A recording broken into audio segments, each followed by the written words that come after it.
Welcome. Kia ora tēnā koutou. Welcome, everybody. Thanks very much for joining us. Humbled by the number of attendees again. It's fantastic. My name's Shane Clarke. I'm General Manager here at Nuralite.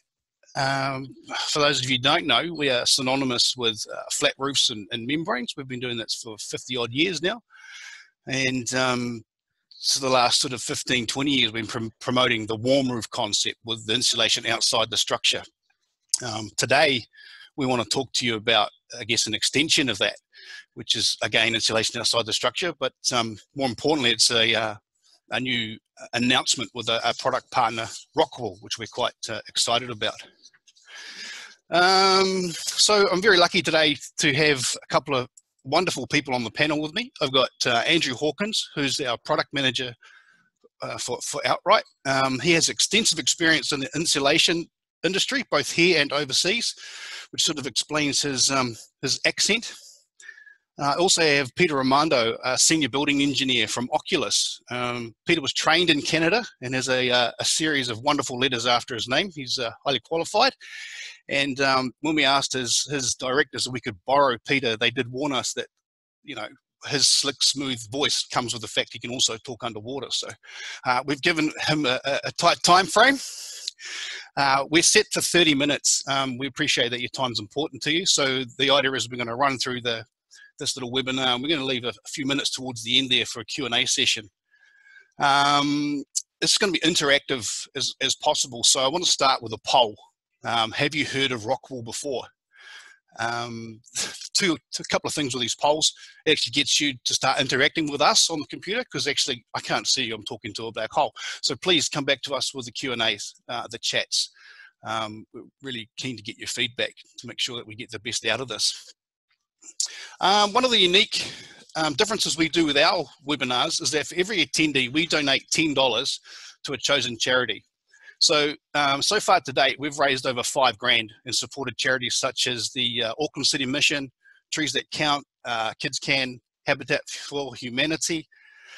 And today we're proud to announce that we're supporting the Community Energy Action Charitable Trust based out of Christchurch. So CEA are committed to providing practical, sustainable, efficient energy solutions to help create healthy living spaces. So they provide independent advice, whether you be a tenant, a business owner, a homeowner. So they're all, you know, trying to make the world a better place. And just for attending today and putting your $10 donations forward on our behalf, you've already made the world a better place. So thanks very much for your attendance. What I'm going to do now is I'm going to hand you over to Peter from Oculus, who's going to talk to us about a couple of problems he sees with New Zealand buildings, better ways to build, from his overseas experience, and possibly three things that he thinks are the most important changes New Zealand should make. So I'll hand you over to Peter. Awesome, thank you. I apologize for the music in the background. I'm in Queenstown right now. I'm not in my house, so I can't turn off this music because I'm in a public space. But anyways, hi, hello, welcome. Thanks for guys. Yeah, we'll go into the problems that I see with in New Zealand buildings. Like you can see on the pictures there's a lot of mold and there's a lot of condensation. And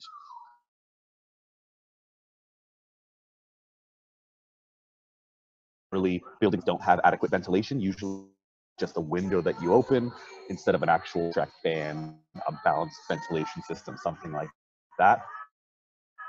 So getting the moisture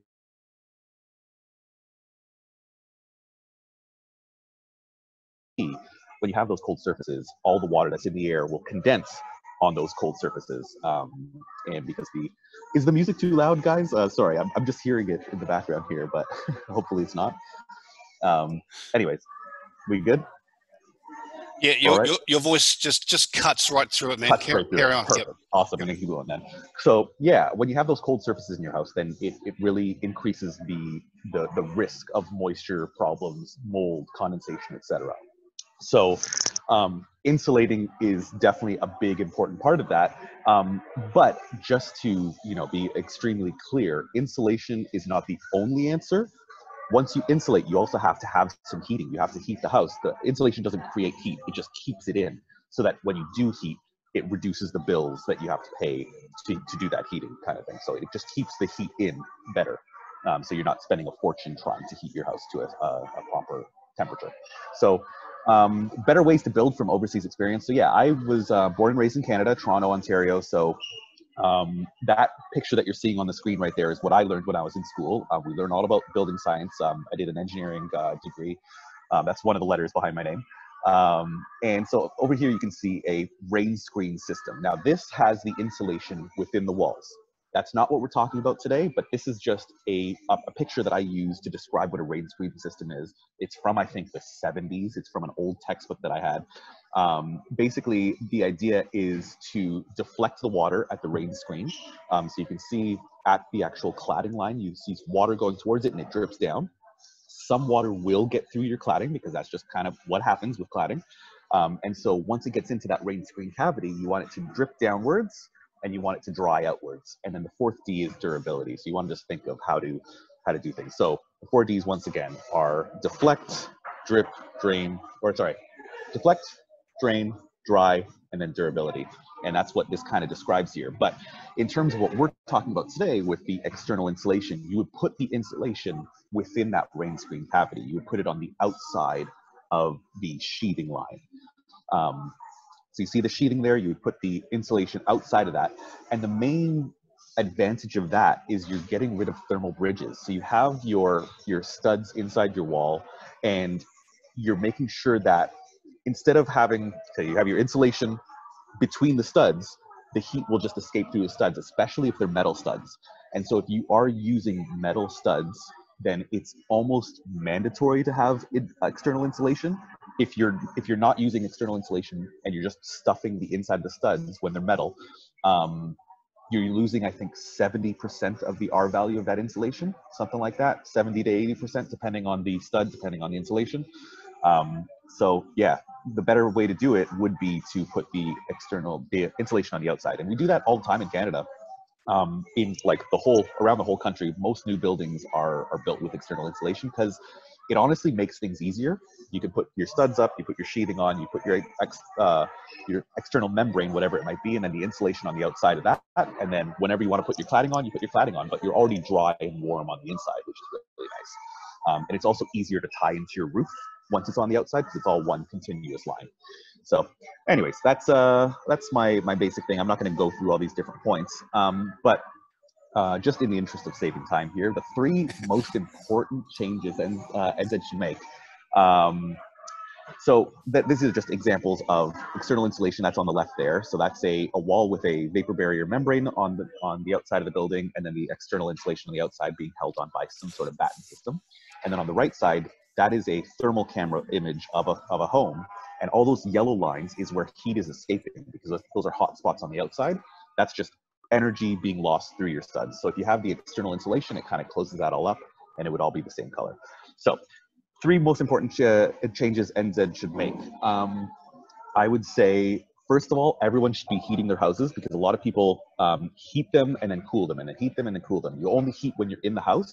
The ideal way to have it is one even temperature all year round, all day, all night, all year, one even temperature, because that's healthier for you, healthier for your building, healthier for the materials within it. You'll have to do less maintenance. That's one key thing. The second thing is ventilation. Opening windows 2 hours a day, sure, that'll kind of work sometimes if the wind is cooperating and the weather is cooperating, but if it's cold outside, no one wants to open their windows. You want to be warm on the inside. So you want to have the insulation on the outside, you want to have a ventilation system that does the ventilating for you without you having to open up the window and allow cold air into your house. And then the third thing is we just really need to improve the quality of building here. First of all, new builds that are built to just base code aren't quite good enough if you're stuffing the studs full of insulation, because once again, you're losing a lot of R value if you're putting it between the studs. If you put the insulation on the outside, you're getting the full R value of that insulation. So that kind of helps. But in terms of retrofitting, because a lot of the buildings here in New Zealand need to be retrofitted, they're not easy enough to warm up. You have to choose between heating yourself and heating the building, and that's not okay. The buildings need to be warmer, more insulated so that we can heat them to a certain temperature. And so with the retrofits, having external insulation is easy. because you have your building, you put the insulation on the outside, you put a different type of cladding on the outside of that, and then you have a warmer house. You don't have to rip things open, cut holes in walls, take things off, et cetera, et cetera. So anyways, that's me. I'm going to let you go. No, that's great. That's great. There's a real good overview there, and there's Cool. 3 quick wins. Obviously, we can get there. Yeah. I've just had one sort of, I guess, it's more of a statement than a question that's Sure. come through. One of the I guess, debates for New Zealand building is we claim we have a subtropical climate, and all these fancy overseas building techniques are not required here. But from what we're seeing, we disagree.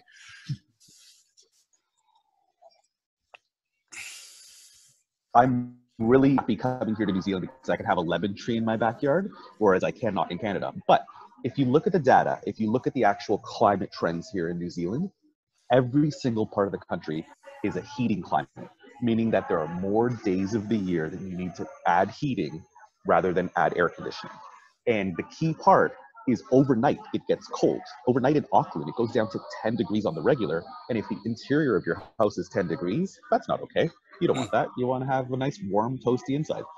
So it's less difficult to build here in New Zealand because it is warmer, but that means it's cheaper. You can do it more easily. You don't have to have triple glazing. You don't have to have, 400 mils of insulation on the outside of your building, but you can still be warm. So oh, excellent. Not an argument.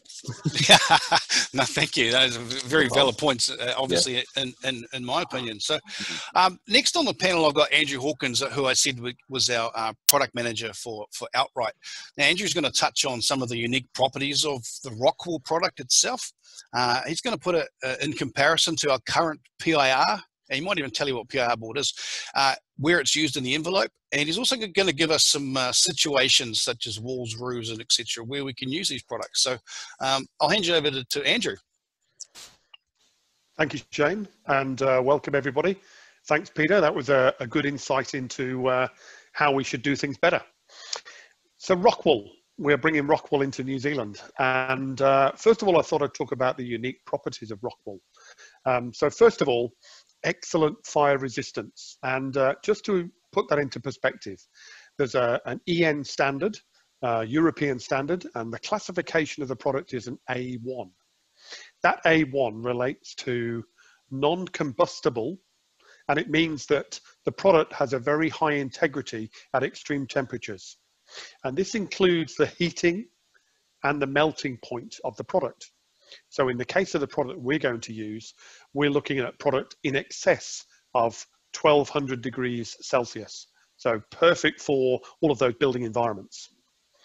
The second point, significant acoustic properties. Now, unique to its build-up, the product is lofted, so absorbs sound, and it also has a high density in many cases, so traps sound in place. And there's a noise reduction coefficient, or what's called the NRC. And for Rockwool, it's 1.0. And basically that means a perfect absorption of sound energy. So in many cases, it's designed for having that super acoustic property. The third point, low moisture absorption. So products are added into the production process to provide strand stability. And it also has water repellent properties. So very good in a moisture situation and has excellent performance in that way. The fourth point, a renewable resource. So first of all, the product, the Rockwool product is made from materials that are found in the ground, harvested and used, and they can also be recycled. Most of the product made around the world is anything from 25 to 40% recycled content. And that's at source when it's manufactured. Rockwool like to call it circularity. So we start off in the ground, we go all the way through the building process, and we come back to put product into the product again. The fifth point, just so talking about the product in the ground, it's made from basalt, and basalt is then melted and spun into the dense lofted material. Rockwool is known as the most renowned mineral wool product in the world, and a brand that is well known around many building engineers and architects in all countries of the world. The sixth point here, huge range of applications. So there are manufacturing sites all around the world because the basalt is something that is available in all those locations. It also means there's a very wide range, and this can also be confusing. But our job is to find the right products for the right applications, and to also make sure that they work for our environment and to suit our building regulations. So it's getting the right product and the right mixture of all of these properties. And the last point I've got here, various parts of the Rockwall range have high compressive strength and dimensional stability. So that's very different from a lot of other lofted products that can slump and reduce thermal effectiveness. But these products are designed to have that stability, and as Peter said, being used in those areas on the outside of the building. So that gives you an idea about the properties. What I'd like to then do is talk about a comparison between the PIR that we presently use and the Rockwall. Now this is done very, very simply, a nice simple 3-star indication of performance. So thermally, PIR is very high performing insulation. And for those who are not familiar with PIR, polyisocyanurate is the full name, and it's a chemical mixture of very high performing components. And PIR is associated to polyurethane, has a closed cell construction, so very, very high thermal performance. Rockwall isn't as well performing, but depending on the product and the density, can still give a good high level of performance. The conductivity performance. So at the point at which PIR is used, it has a very low conductivity, so a very high ability to stop and manage that heat moving through the building. Again, the Rockwall is not quite as good, but depending on the product and the position, has very good performance. Fire performance. PIR is good, but only to a point, because eventually, like a lot of products, it will burn. Unlike Rockwall. Rockwall is excellent in its fire performance, and that non-combustibility provides certain benefits in particular buildings. Likewise, the acoustic rating, the NRC, as we talked about. Rockwall has excellent performance in acoustic building performance. Unlike the PIR, with a rigid board, you get a lot of sound and rain noise can occur. So certainly Rockwall will provide some extra benefits. Compressive strength. The compressive strength of PIR is, in some cases, up to twice the value of Rockwall, but the Rockwall compressive strength is far greater than all the other products available in the market. Moisture absorption. Both products do a good job. The PIR has closed cell, so will not allow some of that moisture absorption, and the Rockwall has those other benefits of the strand stability and the water repellents. So when we look at all of these things together, if we look at the last column, the hybrid, this is where we bring together all the benefits of Rockwall and PIR. So there will be certain situations where a hybrid performance or a hybrid structure brings us added benefits. And you will see we're all 3 stars down the line. And here we've got a roof buildup, a warm roof buildup. And this is incorporating the PIR and the Rockwall in the same buildup. So you will see this is the Nuralite warm roof with the metal tray and the vapor barrier, and then the 2 insulation products. So this gives additional fire performance.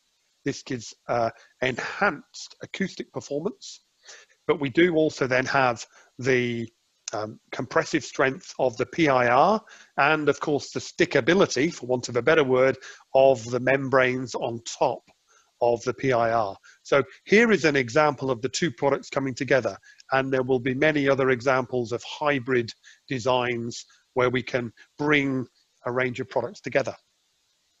What I'd like to do now is just give you an idea about some of the applications that are available. So Rockwall can be used in all areas of the building envelope, And especially as Peter was mentioning, the whole principle of Outright is about outsulation. So putting the insulation on the outside of the building, and that complements the PIR product that we currently have. Just to put things into perspective, the PIR has great performance and benefits for buildings, but we have set a ceiling height of 10 meters or 3 stories, which is as per the New Zealand Building Code, because we know that under that performance, it will provide all the benefits that it needs to do. The Rockwall product gives us the opportunity to look at taller buildings and more complex designs where specific design applications come in. So we can go well above that 10-meter threshold. The enhanced fire and acoustic performance give us lots of benefits that our existing PIR doesn't. And based on some of the changes that have been put forward by MB and the overseas testing that's been done in the UK and the US, we will probably see that Rockwool and its non-combustible element in the fire performance will become the standard in those taller buildings. So we want to be able to provide you as a specifier all the options available.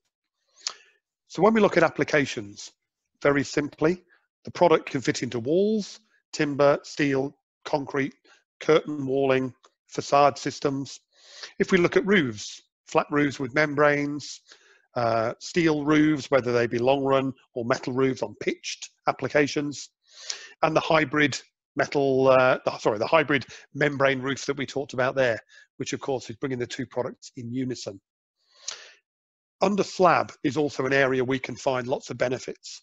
The slab edge, the foundation wall, thermal break in those positions, and that's an area that Nuralite have been pursuing for those warm tanking environments.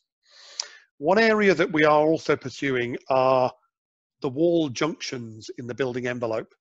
So perimeter edge of the curtain walling, party wall fire stops.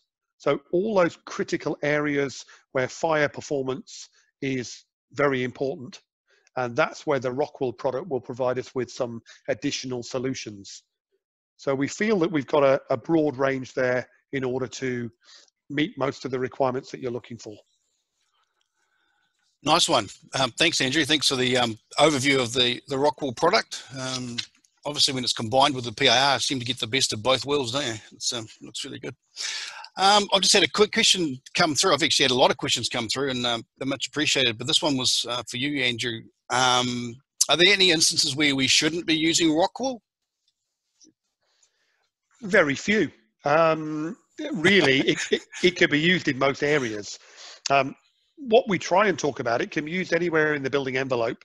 But if we look at the good, better, best approach, it's good to fit insulation. And Rockwool, as an example, you could put it in between the timber studs. So that's a good idea. At least you're getting something in there, and it's better than other products on the market. We like to look to say that we're going to put it in the best location on the outside of the building, the whole idea of outsulation. So there's no way you can't use it, but there are always best locations, and that's what we are promoting as Outright. Excellent. No, thanks for that. Now, I have actually have a lot of questions come through, so I might just throw them out there, and then you guys can sort of fight over it and see who wants to answer it. Got one here from Sarah. Thank you, Sarah. Is Rockwool rated for use in an intertenancy wall as part of a sound and fire barrier? Is it rated for that type of use? Yes, it is. In the fact that you have to control the noise and the fire opportunity, and in both cases we've said there the fire performance and the acoustic rating are very, very high. So it can be used in those environments, but obviously used in and around a system, often by a jib or a James Hardy system. But yes, it can be used in those applications. Okay. Peter, this one might be more of your alley, I think. I've got an attendee here wants to know if they can actually combine insulation. Can they put it inside the frame and on the outside as well? What are we creating when we do that?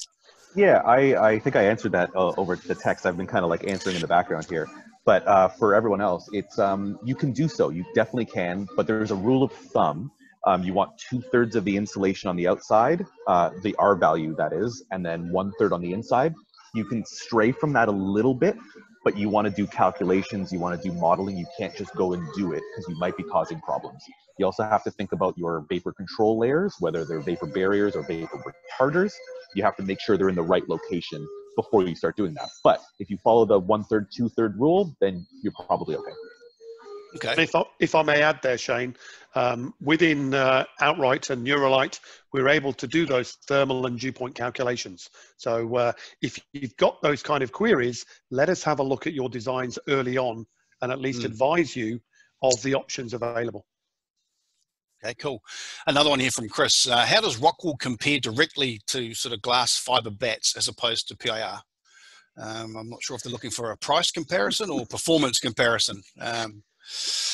Well, as far as performance is concerned, thermally they're very similar, but that's about where it stops. The fire performance, the moisture absorption, and the acoustic value of Rockwool far exceeds standard bats, and even some of the ones that have had additional things done to them, the existing bats or the typical traditional bats, they have things added to give them additional fire performance or other properties. And the Rockwool has a lot of these things naturally in the process of the manufacture. Price-wise, yeah, the Rockwool is a different type.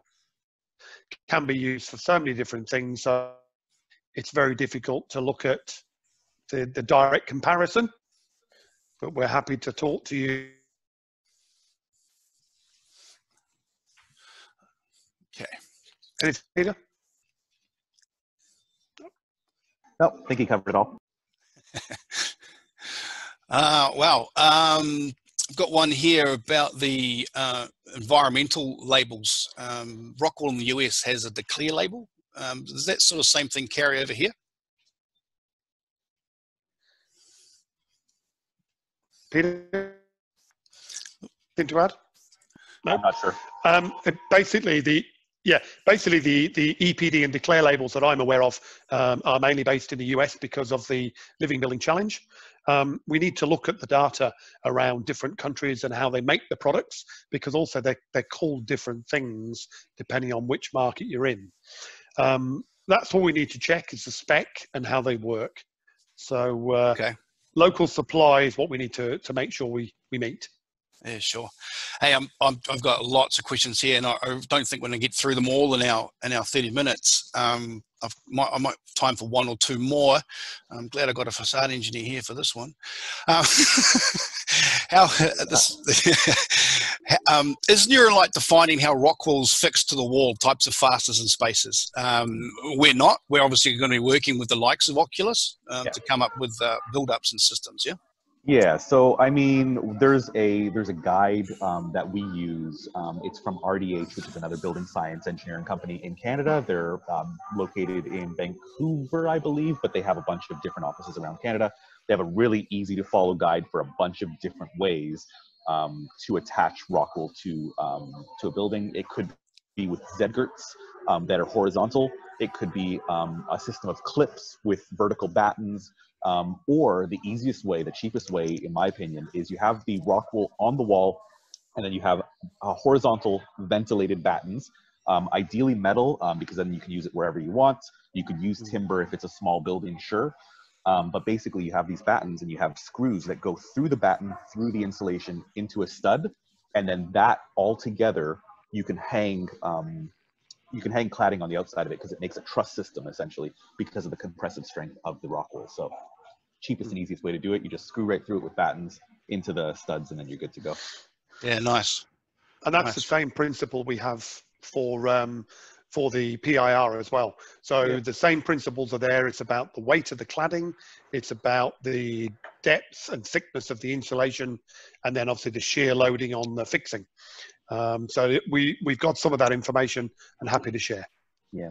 Excellent. And just to add, even if you want to have a brick cladding on the outside, there are ways to do that. There are extended brick ties and extended shelf angles that you can use you put the insulation in there, and then you put the brick on the outside too. So anything Excellent. you want to do. Great answer. No, that's great. Look, we're not going to get through all the questions, but what I can tell you is that for all the attendees today, we'll actually email out this presentation and this wonderful video once we've edited it. And we'll actually answer all the questions, and you'll see that in a text file that comes along with this package. It's quite humbling to see the amount of interaction and questions and the attendees. Thanks very much. Now, for all our other webinars that we've done too, they're all available on our education page. This one will be there as well once we've uploaded it. We've got other up-and-coming webinars. The next one we're doing in a couple of weeks' time is roofs of livable spaces. So we've created this wonderful flat roof, or we think. So now we're going to figure out how we can actually use this space. That's what we'll cover off then. And then the next webinar after that, we're going to be covering difficult penetrations and how we sort of detail these membrane roofs. I'm just going to wrap up with a couple of polls. The second poll is actually, could you rate our presentation today? Keen to get your feedback. What would you like to know more? So we'll let that run for a couple of seconds. And I guess the next webinar after those two I just mentioned will be how we align ourselves with New Zealand Architect Declare, who have all declared understanding the alignment with the climate declare architects have signed up to. And then the last poll would be, would you like us to follow up? So if you do have any sort of tricky questions or situations, we've got the team together to come back to you with all the answers that you may need. All right, well, once that poll's run and done, that's us. I really appreciate your time and attendance today, and the Charitable Trust in Christchurch also appreciate the donations. So thanks again. Thanks very much to my panelists. Great practice run. Thank you. And we'll see you on the next one. Thanks very much. See you guys.